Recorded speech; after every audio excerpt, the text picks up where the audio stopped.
All right. Good evening, everyone. Welcome to another episode of our departmental deep dives. Tonight, we are introducing the pre-medical sciences program here at Bloomsburg. I know this is a program that gets a lot of attention, and it's definitely one of the programs that puts us on the map for a lot of prospective audiences. So we thought this was a great opportunity to talk a little more about how we are able to get students ready to apply to med school and get them tracked in a career as a successful medical doctor. So I am flanked by some of our best and brightest from our pre-medical sciences programs from across campus. If everyone wouldn't mind introducing themselves before we get started, just so everyone can kind of get a sense of where you're coming from, what department you might be, and what your involvement is with the pre-medical sciences program. And we can start with Cindy. Hi, my name is Cindy Sermaz. I'm a professor in the Department of Biological and Allied Health Sciences and the co-chair of our Pre-Professional Advisory Committee. Great. Thanks, Cindy. Mike. I'm Dr. Michael Borland. I am a professor of chemistry and biochemistry. I am also one of the representatives on the Pre-Professional Advisory Committee. All right, great. Thank you. Angela. Hi, I'm Angela Hess, and I am a professor and chair of the Biological and Allied Health Sciences Department.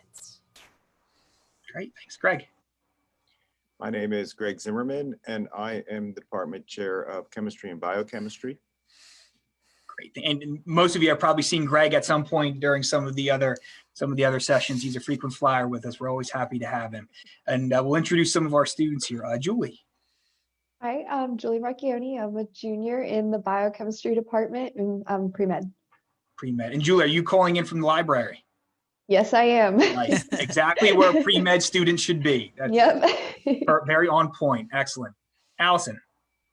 Hi, I'm Allison Sowers. I'm a senior biology pre-med major and I have a chemistry minor. Okay, great. Thanks, Allison. Jason. And my name is Jason Stone, and I am the senior biochemistry pre-med major. All right, thanks, Jason. And I think, all right, that's the whole crew. And again, everyone, my name is Tom. I'll be hosting the event tonight. I was not a pre-med major when I was a student at Bloomsburg. So I'm probably the least knowledgeable of people in the audience and certainly on the panel tonight. I encourage you to ask questions. We are probably going to clock in around 30 or 40 minutes. So if anyone has any questions, we can certainly stay on longer or as needed. This event will be recorded and we'll be sure to post this to our Facebook accounts and our YouTube accounts as soon as it's up. And again, I encourage you to ask questions. For the prospective students in the audience, this is probably the biggest decision you've made thus far in your life, right? So there's no pressure there, but we thought this is a good opportunity to show you some of the things that you would be doing and exactly how we're going to prepare you to apply to med school and get admitted into med school. But before we get to our Q&A panel with the students and our faculty, we had a short presentation that we wanted to run through just to, again, give you some of the background information that I think might play a role in your decision. So let me just work on sharing my screen here.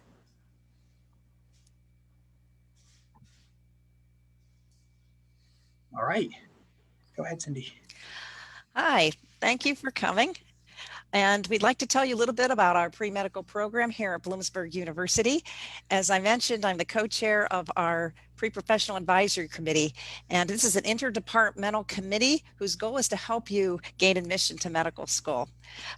We strongly believe that Bloomsburg University is a great place to prepare for medical school. Why? If you look there, we have over a 90% acceptance rate to medical school. Those students applying, actually it's 93% this year, so we're very proud of that. We offer our students access to a wide range of hands-on experiences that we'll outline for you. And very importantly, when you come to BU, you're part of a supportive, caring community. Take it away, Dr. Borland. Okay. So again, as Cindy said, it's 90% or 93%. But what it says at Bloom is we have really good students that come in and get a really good experience through our rigorous curriculum, whether you're biochemistry, whether you're biological sciences, either program prepares you for the MCAT. But one of our big selling points is that you will get mentored highly mentored, very personal advising from a lot of experienced faculty. Dr. Surmaz and I are just 2 of 5 members of the pre-medical, pre-professional advisory committee, and we are always available to our students, whether they like it or not. Our doors are always open. Dr. Surmaz, probably one of the leaders in that as well. We also have specialized courses like the pre-medical sciences seminar that prepares you to apply for medical school. And then one of the things that was mentioned about an interdisciplinary program, there are many pathways to medical school. You can actually be any major and go to medical school. For us, we would say that BS biology, the pre-medical sciences track, the BS chemistry, biochemistry option, for the general or for the classic undergraduates. We also, for post-baccalaureate students, offer the pre-medical sciences certificate program, which allows returning adult learners or even our undergraduates to earn a certificate through the university, again, preparing them for the medical school route. So Mike, I had a quick question. So that essentially means that you could be, let's say, an exercise science major and apply the pre-medical sciences certificate to your major in exercise science and still get similar prep work to what you get if you were in health sciences or biology. Yes, and honestly, you could be a psychology major, you could be a business major, you could be an English major. You really can be any major. The pre-medical sciences certificate just lays the coursework that you need for the admissions requirements for medical school. And so we have had psychology majors, exercise science in particular, but we've had lots of different majors come through and successfully navigate their way to medical school. Yep. Great, thanks. And then in particular with our programs here at Bloomsburg, we have affiliation agreements with the Philadelphia College of Osteopathic Medicine, known as PCOM. And we also have an agreement with the Geisinger Commonwealth School of Medicine. And that's more of a newer agreement that's coming online. And we are actively looking at other types of affiliation agreements to help students be successful. And Mike, what does an affiliation agreement mean? For us with the affiliation agreement, we actually have two versions of that. One of them, the chemistry department has a 3+4 agreement with PCOM, where you would complete your first 3 years of undergraduate here at Bloomsburg. And then your 4th year of undergraduate would actually be at PCOM Medical School. Now, that is a very rigorous track with very high admission standards and grade standards and MCAT standards, the medical school entrance exam. So that's one route. And then we also have agreements where you can do basically a 4+4. You do your 4 years and get your degree here at Bloomsburg, and then you can transition over. We have selected interview seats with PCOM if you meet, again, admission standards. Okay, perfect. All right, thank you.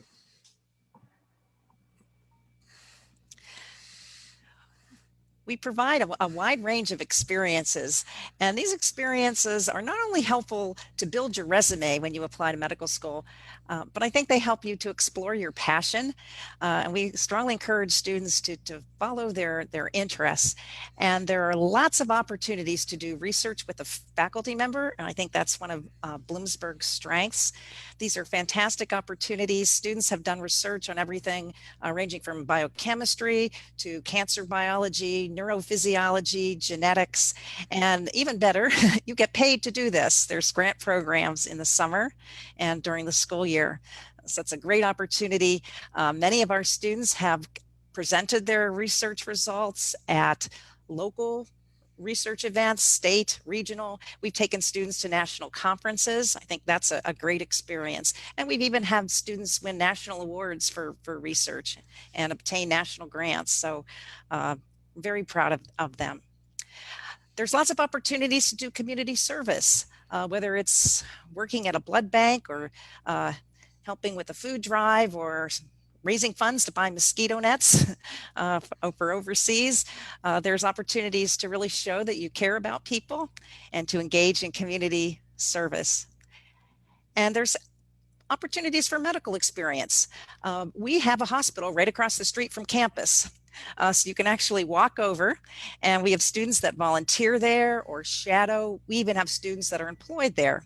So that's a great opportunity to build your resume and get some experience.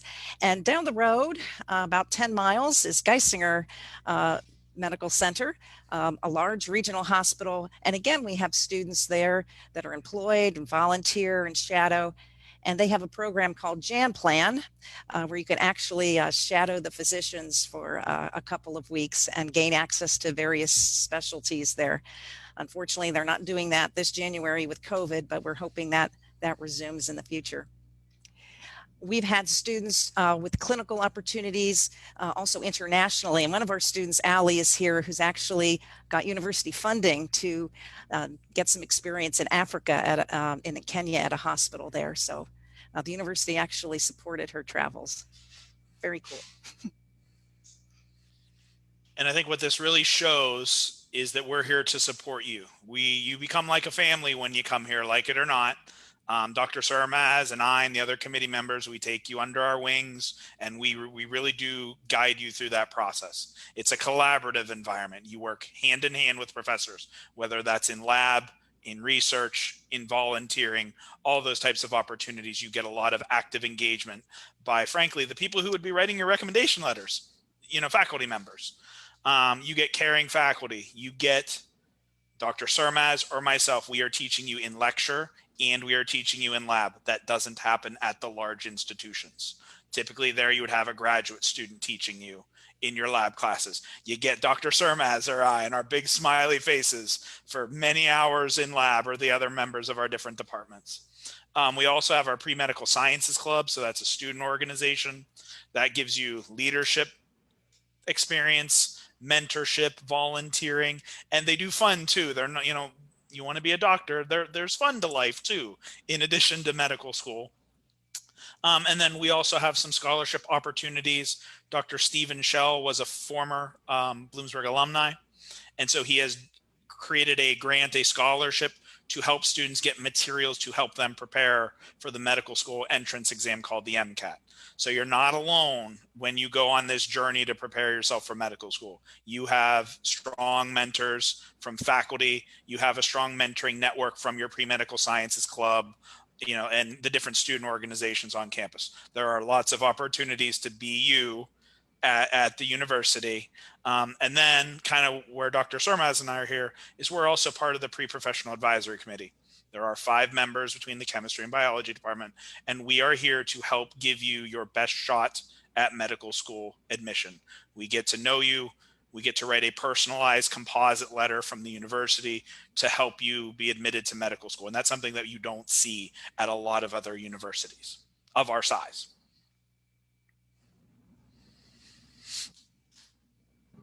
And Mike, I saw what you did there. The BU at B. That's good, man. I got to try. that was good. So now we are going to jump into our student panel. And we think that this is a really important part of your decision-making process, is making sure that you have an opportunity to get a student's perspective on a lot of these things and hear it from the lens, or see it through the lens of a student. So we have a couple prepared questions. If you have any questions that you specifically want answered, please feel free to type it into the chat. And we'll be sure that we pose the question to our crew of students here. Our first question, though, is what were you doing in high school to prepare yourself to go into the pre-med track? Okay, and we can start with Julie. All right. Hi, everybody. I guess just to refresh, I am a junior in the biochemistry department here. So whenever I was in high school, I did know that I wanted to go into a science field. Now, I did not know at the time that I wanted to be pre-med. I geared myself towards entering Bloomsburg as a nursing student, which I did. But something that I think is often discredited when you're in high school is taking the opportunity to job shadow.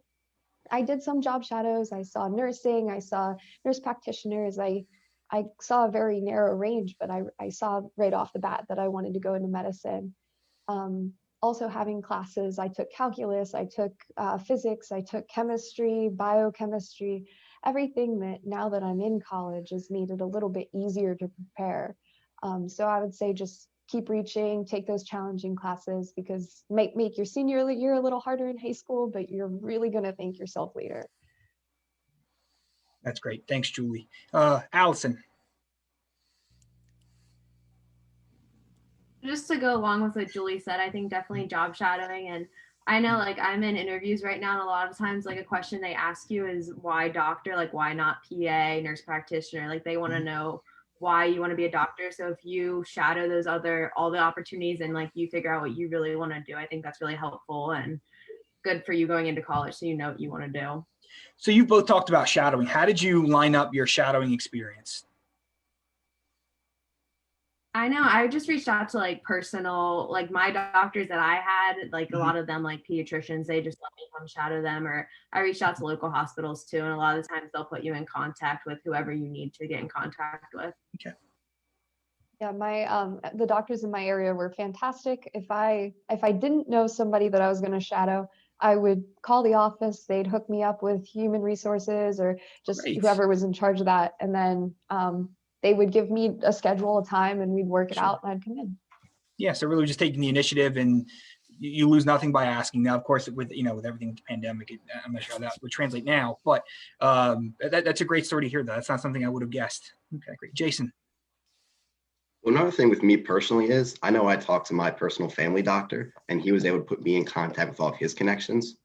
So it's a lot about knowing the network. So if you know someone who's a doctor, definitely talk to them and they can put you in contact with people. Then for me personally, in high school, I took a lot of science classes to try to figure out where my strengths and weaknesses were. And then when I did go to pick my major, I tried to figure out what path would put me in the best place to turn my weaknesses into strengths. Interesting. Okay. All right, great. So Julie, why BU? Why pre-med? Well, so as I kind of mentioned before, I'm kind of a non-traditional pre-med student. So when I was looking at schools, I was looking for nursing schools, and I knew Bloomsburg had a really good nursing department. I'm also a swimmer, so I got to meet the team, just really clicked. So whenever I came here, I knew that maybe I knew I either wanted to go nurse practitioner or maybe thought about med school, didn't really think it was in the cards. But actually some of the staff here, Dr. Surmaz being on the call right now, she pulled me in, and I've talked to Dr. Borley and Dr. Zimmerman helped me in the whole transition. I had a professor pull me aside and say, hi, this like chemistry thing really seems to be like your niche. And I have always had a really strong interest in it. So when I started thinking about like my personality, the way I think, what my interests are, I really saw myself aligning with the type of science that you need to be pre-med, and then eventually the thought process that it takes to be a doctor. And of course, I love working with people, so the medical field was never something I questioned. Sure. Great. Thanks. Allison. So why pre-med? I had a bunch of surgeries when I was little, so I'd always been around the medical field and doctors. So I just like knew from a young age that's what I wanted to do. So then going into high school, we had like a college advisor who helped us like find colleges that fit what we wanted to do. So I said, just like give me a list of good pre-med schools in Pennsylvania. And so he gave me a list, and I was actually between like Bloomsburg and a school that was $70,000 a year. So kind of financials, because med school's expensive too. So I was just trying to save money. So that's how I ended up here. All right. So, and that's an important thing to touch on too, Allison, that you had mentioned, is the cost of going to med school, to my knowledge, at least, is not free. At least not in 2020, it's not free, right? So everything costs money. So oftentimes you're going to incur the total cost of going to med school. I'm assuming there's scholarships, but they're probably small in quantity. So you're going to pay the full cost. So what you pay for your undergrad degree and the value that you're able to find is very important, not only to your undergrad experience, but your post-med school experience too. Those loans are real. You are going to have to pay those back. Mike's laughing because I'm assuming Mike knows firsthand that that's not monopoly money. So it's important to make sure that you're aware of those things. And that's why part of the reason why the BU pre-med program does get a lot of attention and is one of our more popular majors, is because students know that it costs money to go to med school. Great. Jason. For me personally, I became a pre-med major because I've played sports my entire life, and unfortunately I've suffered a lot of injuries. So that's given me the chance to interact with a lot of doctors and a lot of different specialties. And throughout that all, I got a chance to see how doctors work firsthand with patients.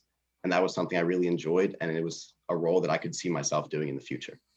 And then why BU specifically? I know we talked about it a little while ago, but I definitely noticed how Bloomsburg has the programs with local medical schools and their high acceptance rate. And as a high school student looking at colleges, the main thing that showed me was that Bloomsburg University knew how to get kids into medical school. Like they had the expertise to help me reach my goals. And that was something that meant a lot to me. Yeah.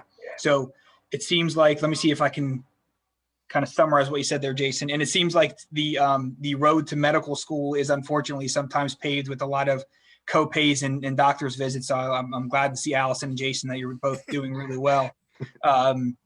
That's obviously, you know, pretty important. And again, you took a look at the process of getting to med school. You know, I would imagine everyone who applies to med school is already smart, but there's this whole other separate procedure of applying and taking the MCATs and letters of rec. There's a level of gamesmanship there of knowing how to navigate through that complex procedure.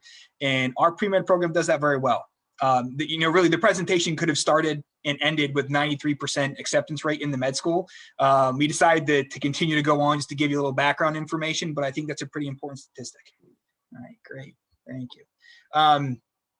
Julie, what characteristics, in your opinion, make a successful pre-med student? And faculty, I would love to hear from you as well. Let's start with Julie. Right. I believe that, I mean, number one, you have to be driven. You're not going to coast your way through your classes in college, in med school. It's not something you can do. But the thing is, I think another key feature of wanting to go into medicine is having a passion for it. If it's something that you want to do just to make some money, there are many other things you can do just to make money. I know me personally, when I talk to people, so there are many options. The pathway to med school is insanely diverse. But I know for me, chemistry, that's one of my passions. That's my friends make fun of me because when I talk about chemistry, I light up and no one cares, but I think it's awesome. When I get the same way whenever I talk about like what I want to do, how I want to help people. And I think that so much good can be done. That's my passion. So I think doing it for the right reasons and knowing your reasons are something that, like, two things that are very, very important to determining pre-med versus any other path. Well, Julie, there's two gentlemen on the call today who already think chemistry is cool, which I in fact agree that chemistry is cool. Okay, so let's start there. Hashtag chemistry is cool, right? All right, that's important. So, and when you talk about motivation and you talk about being driven, what does that mean? Like, give us some examples of when, maybe you didn't feel like studying, you would have rather gone to the rec and shot hoops or something like that. How often do you have to motivate yourself to want to do the work? Is that something that happens pretty continually for a pre-med student? Yeah, it's definitely continuous. Like I said before, I'm on the swim team. It's obviously always tempting. Like, my team's going to Ricketts Glen and, every weekend, or like they're doing something fun. And I try, like, I think a good part of college, like, don't make yourself miserable, go out, have some enjoyment. Yeah, that's good advice. But at the same time, like, there has to be that little part of you that kind of realizes, okay, I'm in college now, and like, there are a lot of fun things to do, but I know what I want to do with the rest of my life. And I know there are some things I have to do to get there. And just setting little goals at a time. And every time you accomplish a little goal, it's like, oh, okay, cool. Like, what can I do? What can I work on now? And just always wanting to move forward. You can see the progress in live time. Nice. Allison. I think organization and time management are really important skills. Like, I know personally, like, I get an assignment and I go home and I want to start it like that night. Like, I don't like to wait versus like other people like wait like to the last minute to like start a lab report or something. And like playing into med school, like, the time management was important because it's rolling admissions for a lot of schools. So the first people they see, like, you have a better chance because they don't have anybody accept it yet.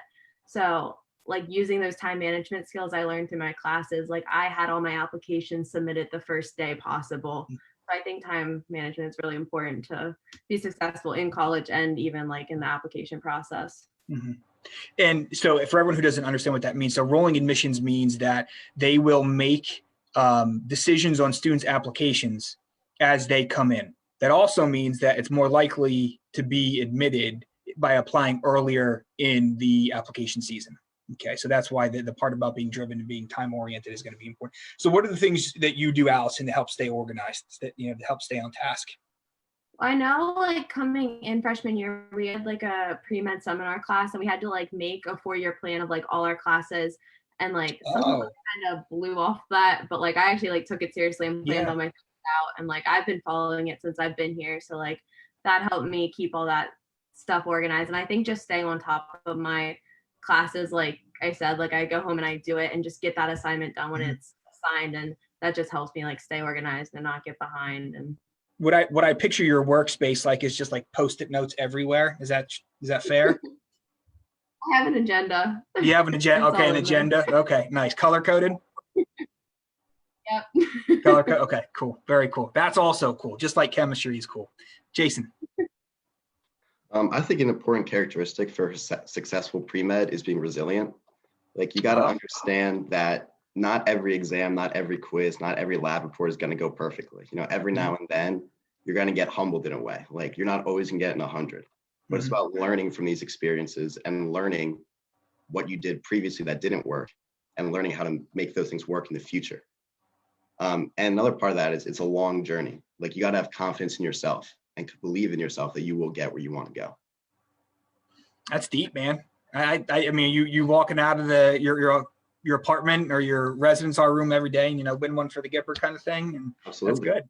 I tell you what, if the whole doctoring thing doesn't work, motivational speaker might be in your future. That's good. That's good advice, Jason. That's good. And Jason, you're also a student athlete, correct? Yes, I play on the soccer team here on campus. Playing the soccer team. So yeah, another very busy person.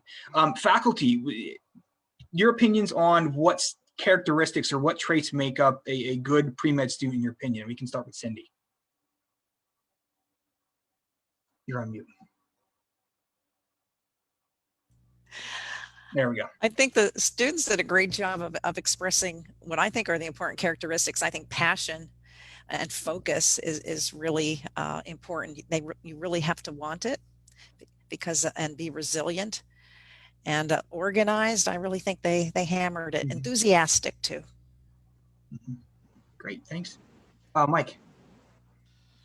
I think Jason hit it best with resilience, because I think as difficult as a high school student they feel high school is how our undergraduates feel like undergraduate life is just equally hard. And then medical school is going to be, it's just another tier in your life. And so being able to adapt and succeed through the struggles, it will be a daily grind. As I have had all three of these for biochemistry, all three students here, they know about resilience. They know about meeting a long-term goal. It's not about how it goes day to day. It's like Ali said, that 4-year vision, that 4-year plan is being able to not only put it on paper, but then live it day by day and succeed. Dr. Borland says, get prepared because it's only going to get tougher from here. It's a tall climb to the top, right? And then once you're adult, it gets even harder. Yeah. Enjoy this moment. Yeah. Okay. Greg. I think it's been summed up pretty much. I would add a little bit, the ability to rise to a challenge. Like sometimes you might see this mountain that just looks really, really tough to climb. And just, I've watched a lot of students in my years, and there are those that they seem to be able to take it up another level and rise to a challenge. And that doesn't mean that they don't get smacked down sometimes, but they get up and they just keep going. And those are the people that, and those are really who you want to have as medical doctors. If you think about it, you don't want someone who's just going to give up. You want someone who's going to be determined and is going to keep at it and keep rising to a challenge. Yeah, it seems like confidence is a key part of that. Yeah, certainly. Angela. Well, going last, I'm not really sure I have much else to add because everybody else has seemed to, really, I think, summarize things very well. I mean, I would certainly agree. You have to be passionate, you have to be focused, you have to understand what a doctor is and does, and not be in love with the idea of being a doctor, but actually understand and appreciate the profession. Because then that's where you find that passion. That's what helps motivate you. That's what gets you back up again when something knocks you down. Is really understanding and appreciating the profession. It's not all Grey's Anatomy, even though we might like that idea. Yeah, sure. I mean, do we know how it that? is. Do we really know that? Yeah. So I got you. And that is good advice. Yeah, there's a difference between the fact and the fiction in this instance. And yeah, you want to make sure you would, for example, I would imagine it's going to be important, if you like your biology classes and your chemistry classes and your A&P anatomy and physiology classes, it's probably a pretty good indicator that this might be the right field. Conversely, if you don't like those things, but you happen to like, Grey's Anatomy or House MD, and that's the driving factor, it's probably not the best footing to make a decision based off of. So that is very, very good advice. So I know everyone had mentioned the ability to, kind of keep moving forward after you've been hit with an adverse moment, or after maybe you didn't do as well on a test that you thought you would have done. For the students, can you think of any specific moment where fail is a very strong term, but maybe you didn't do as well as what you would have liked, but you were able to find the confidence to keep moving forward and understand that, the world will not stop spinning on its axis just because you got a B instead of an A on a test or a project or something? And Julie. Absolutely. I've had that moment. Actually right now, I'm in physical chemistry. Physics on its own has never really been my strong Is suit. Dr. Borland teaching your class? Dr. Zimmerman. No, Dr. Zimmerman is. Okay. Gotcha. So he knows too. Yeah. But I am pretty sure I speak for almost every pre-med student when I say I came out of high school with a high GPA. Most people that are really interested in science or are really interested in pre-med, they're already driven. They have that work ethic. So you get the good grades. And when you go to college, it's kind of like the same thing. Like you're like, oh, okay, so I'm gonna get A's here, right? And I had that for a good part. Now, physical chemistry, I had an exam that, didn't quite go the way it was going in my head. But I think the thing that it taught me, and Dr. Zimmerman and I even talked about this, is when you've always had a certain, like a small window of grades that you're used to, and all of a sudden you get one that's, whoa, like way out in left field. It kind of makes you A, appreciate what you had already, and B, it makes you realize, okay, so now I have to take a step back.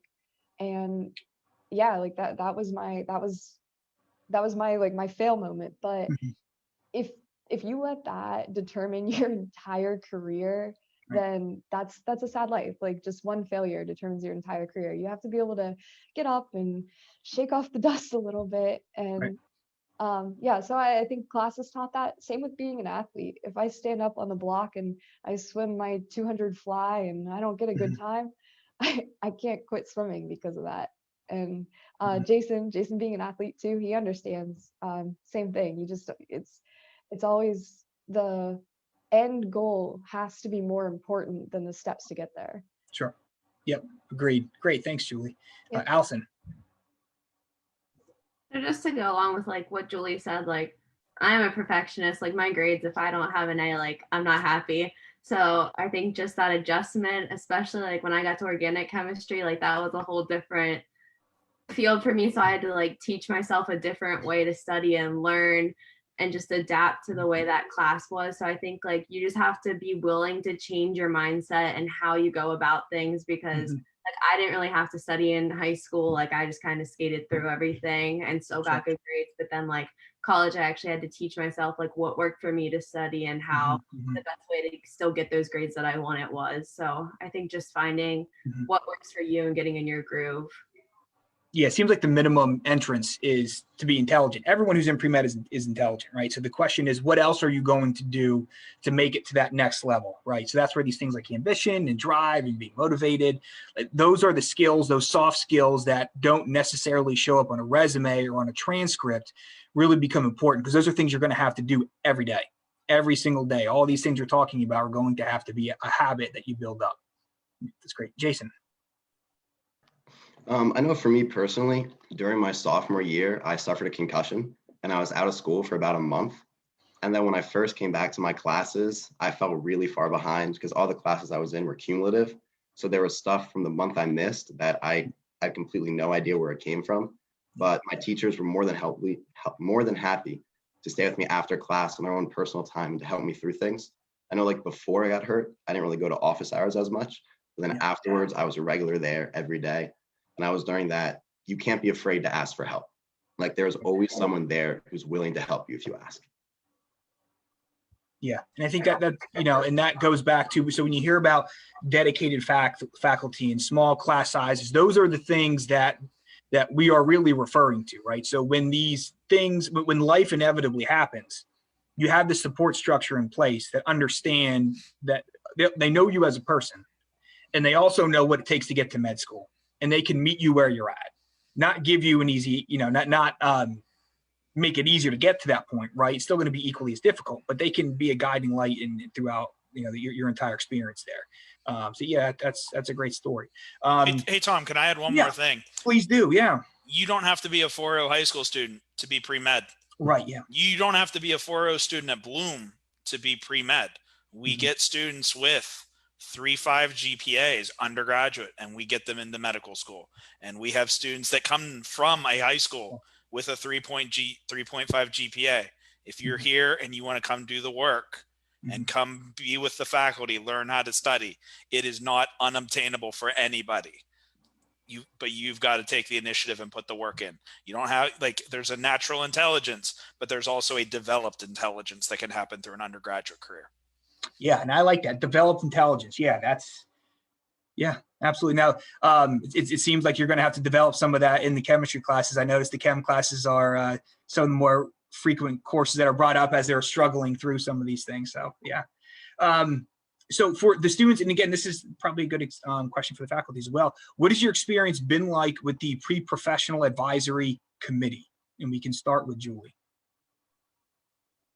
Okay, so when I was switching into my pre-med major, I worked really closely with Dr. Borland. He's my advisor. He took me under his wing right off the bat.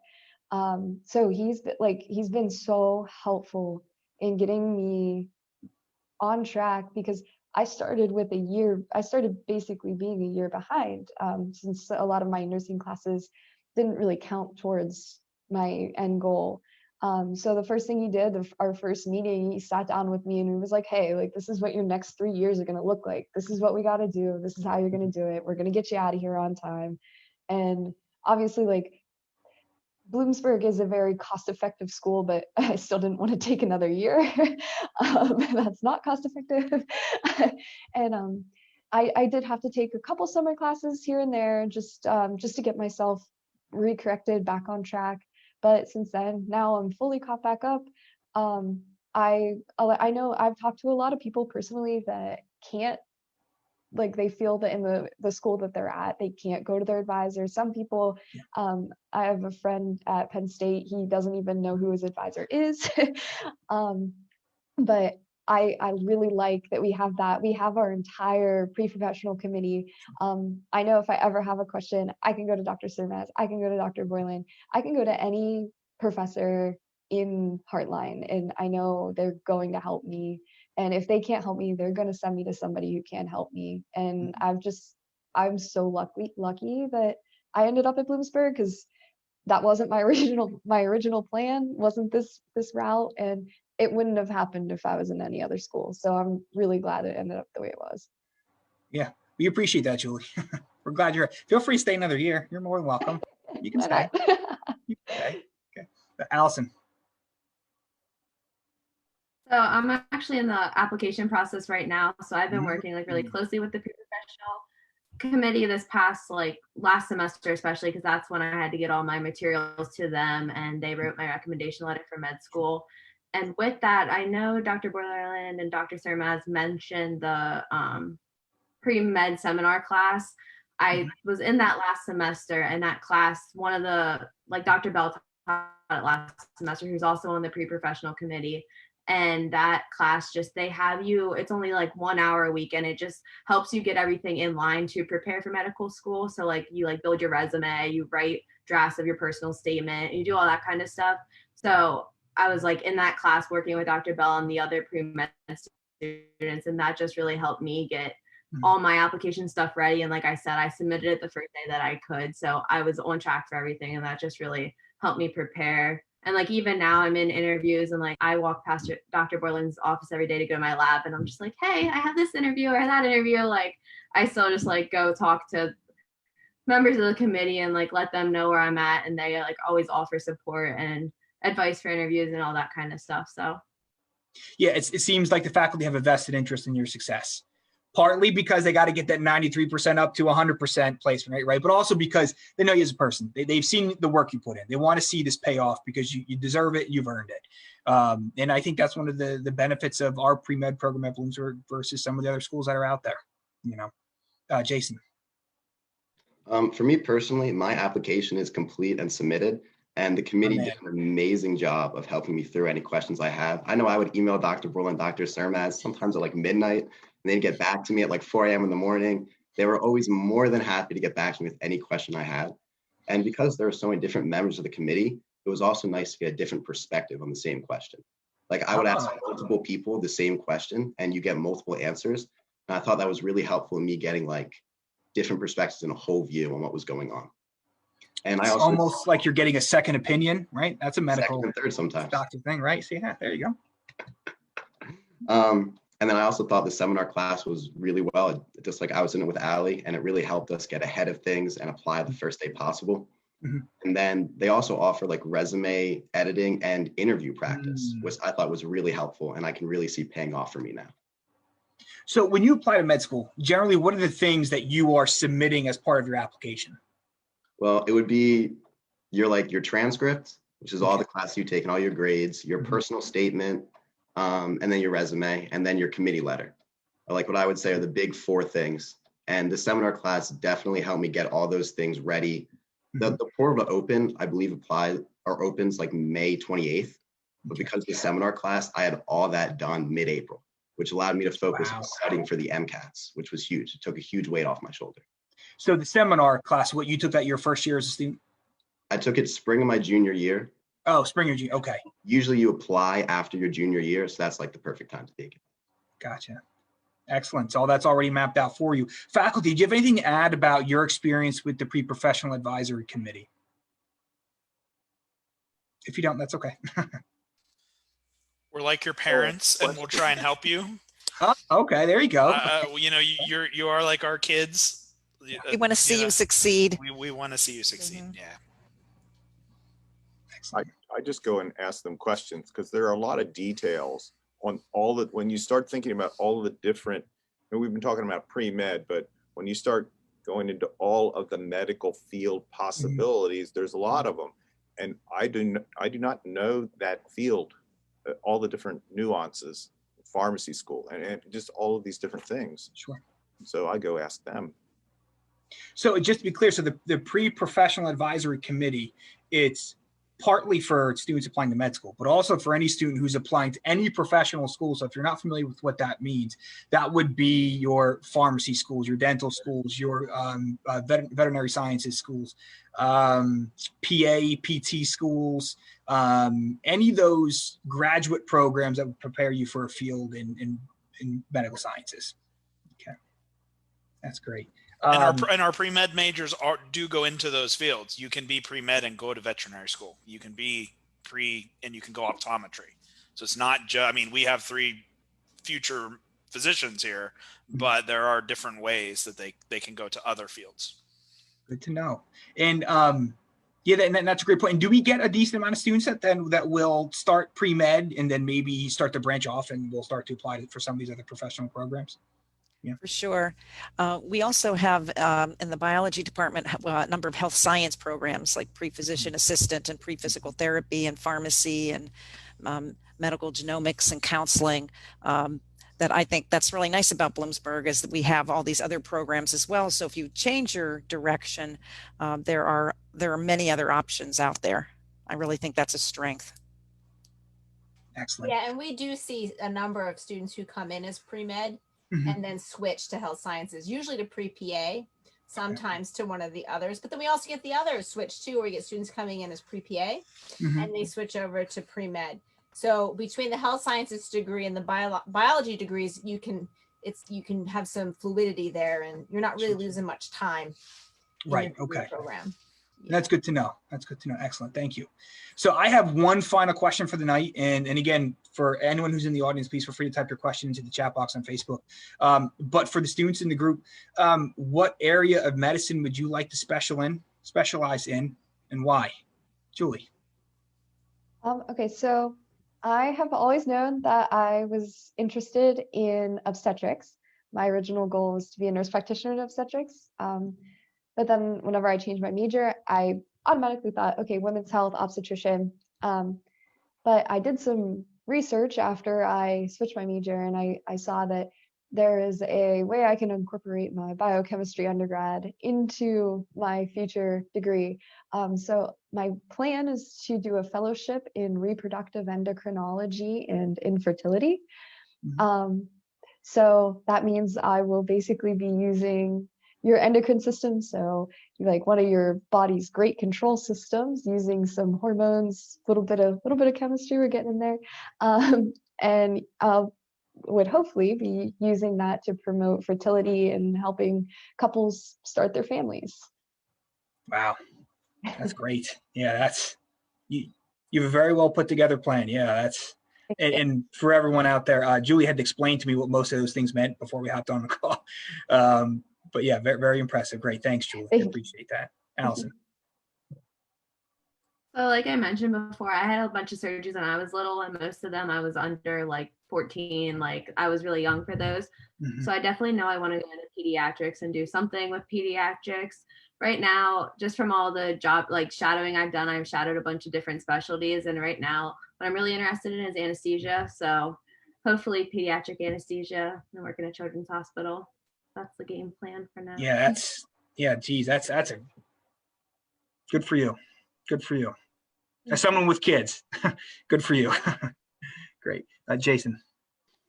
My long-term goals is I would like to be a surgeon when I'm older, and I would preferably like to specialize in the heart. For me personally, my family has had a lot of heart issues growing up, like my grandparents and such. So as a kid, I learned a lot about the heart. And also as an athlete, like for my cardiovascular health, I would try to learn things like that and little things to help give myself an advantage to make myself more physically fit. And through all that, I just began to develop an interest in the heart, and that's just continued to grow. Wow. That's great to hear. So I don't believe that we have any additional questions from the audience today. Again, this is being recorded, and we will be posting this on all of our Facebook groups and on our YouTube account. If anyone has any questions, we'll put our contact information in the Facebook chat. Thank you, everybody, for taking the time to join us tonight. I know everyone is probably spending a lot of time on a computer, a lot of time on Zoom calls. So we really appreciate this. And like I said, we work for you throughout the course of this process. So if there's anything we can do to help you along the way, I encourage you to reach out. All right. Thanks, everybody.